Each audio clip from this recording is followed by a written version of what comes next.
100 రోజులలో 200 మంది రైతులు చచ్చిపోయిన 200 పైచీలు కానీ నేను చెప్తే 48 గంటల్లోగా ఇవ్వండి మేము వాళ్ళకు నష్టం ఇస్తామని చెప్పినారు. మేము 4 గంటలనే ఇచ్చినాం. ఇది లిస్టు 4 గంటలే. 4 గంటలనే ప్రభుత్వానికి చీఫ్ సెక్రటరీకి పంపించినాం. 209 మంది పంపించినాం. దాని తర్వాత కూడా ఇంకో 5-10 జరిగినాయి. ఇప్పటికీ ఉలుకు లేదు, పలుకు లేదు, ఏం లేదు.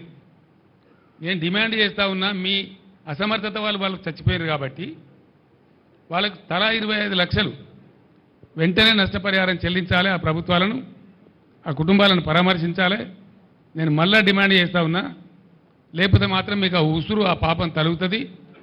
మేము మాత్రం మిమ్మల్ని వదిలిపెట్టమని మనవి చేస్తూ ఉన్నా. రెండవది, పెట్టిన పెట్టుబడి పోయింది, వస్తుందనుకున్న పంట పోయింది. వాళ్ళు ఇలా ఆత్మహత్య చేసుకుంటామని మాట్లాడుతూ ఉన్నారు. నేను వద్దని వాళ్ళకి దండం పెట్టి చెప్పినాను. వాళ్ళకు ఖచ్చితంగా ఎకరానికి 25,000 ఇవ్వాలి. నష్టం జరిగింది, ఎట్లా జరిగితేంది?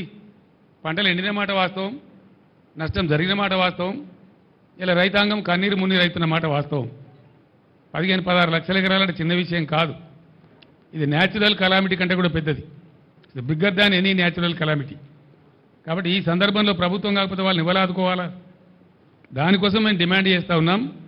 మీరేదో తప్పించుకుంటాం అనుకుంటే మీ వీపులు విమానం మొత్తం మోగిస్తారు ప్రజలు, మిమ్మల్ని మాత్రం వదిలిపెట్టరు. మీ డ్రామాలు నడవాయని కూడా నేను మనవి చేస్తూ ఉన్నా. నేను కూడా 4 నెలల దాకా నా నోరు తెరవలే. మన సూర్యాపేటలో నేను చెప్పిన 4 మాసాల దాకా నేను తెరవలే. టైం ఇవ్వాలి కొత్త ప్రభుత్వానికని మాట్లాడలే.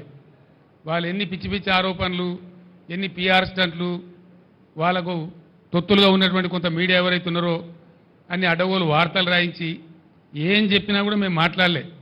గంభీరంగా ఉన్నాం, పరిస్థితిని గమనించుకుంటూ ఉన్నాం. మంచి చెడ్డలు ప్రజలకు కూడా తెలవాలనే ఉద్దేశంతో ఉన్నాం. మేము మాట్లాడలే.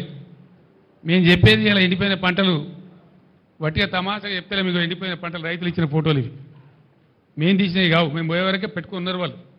నేను పోయిన గ్రామాలలో ఎన్ రూట్లో పెట్టుకొని ఉన్నారు. ఇగో ఈ విధంగా